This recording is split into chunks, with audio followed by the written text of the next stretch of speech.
Assalamualaikum warahmatullahi wabarakatuh. Perkenalkan, nama saya Kahla Fathia Salsabila. Saya dari semester 3B Fakultas Hukum Universitas Surya Kencana. Di sini saya mengikuti program MBKM, yaitu pertukaran mahasiswa dengan Fakultas Hukum Universitas Juanda Bogor.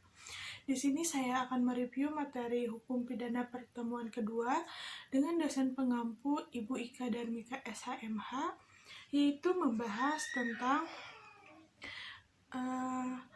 pengertian dan sifat hukum pidana, lalu sifat pidana dan pembagian hukum pidana, serta dasar berlakunya hukum pidana di Indonesia. Yang pertama ada pengertian dan sifat hukum pidana. Istilah hukum pidana merupakan terjemahan dari bahasa Belanda yaitu strafrecht, dan dalam bahasa Inggris disebut juga dengan criminal law.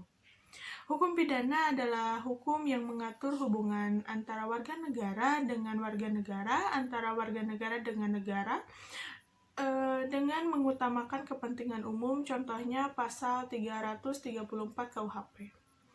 Yang kedua, adapun sifat hukum pidana terbagi dua. Yang pertama, hukum publik, yaitu hukum yang mengatur hubungan antara warga negara dengan negara, mengatur negara dengan bagian-bagian yang mengutamakan kepentingan umum, contohnya hukum pidana.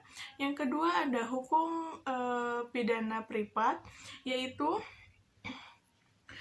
hukum yang mengatur hubungan antara warga negara dengan satu orang dengan yang lainnya dengan mengutamakan kepentingan umum, yaitu contohnya hukum perdata.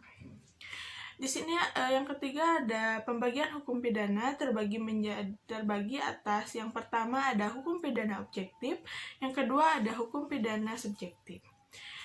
Yang pertama yaitu hukum pidana objektif atau ius ponale terbagi atas dua bagian. Yang pertama hukum pidana material, yang kedua hukum pidana formil. Hukum pidana material dibagi menjadi dua bagian. Yang pertama hukum pidana umum, contohnya KUHP atau Kitab Undang-Undang Hukum Pidana. Yang kedua ada hukum pidana khusus. Adapun hukum pidana formil dibagi atas dua bagian. Yang pertama hukum pidana umum, contohnya KUHP atau juga Kitab Undang-Undang Hukum Acara Pidana. Yang kedua hukum pidana khusus. Hukum subjektif disebut dengan ius ponietic. Yang keempat ada dasar hukum berlakunya KUHP di Indonesia. KUHP sebelum merdeka disebut dengan WVSNI atau Wetboek van Strafrecht voor Nederland-Indië.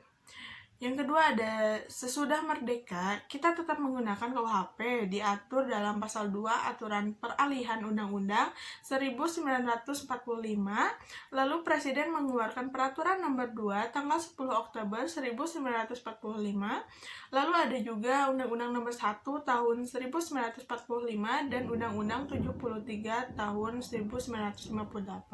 Sekian dari saya, mohon maaf bila banyak kesalahan kata. Wassalamualaikum warahmatullahi wabarakatuh.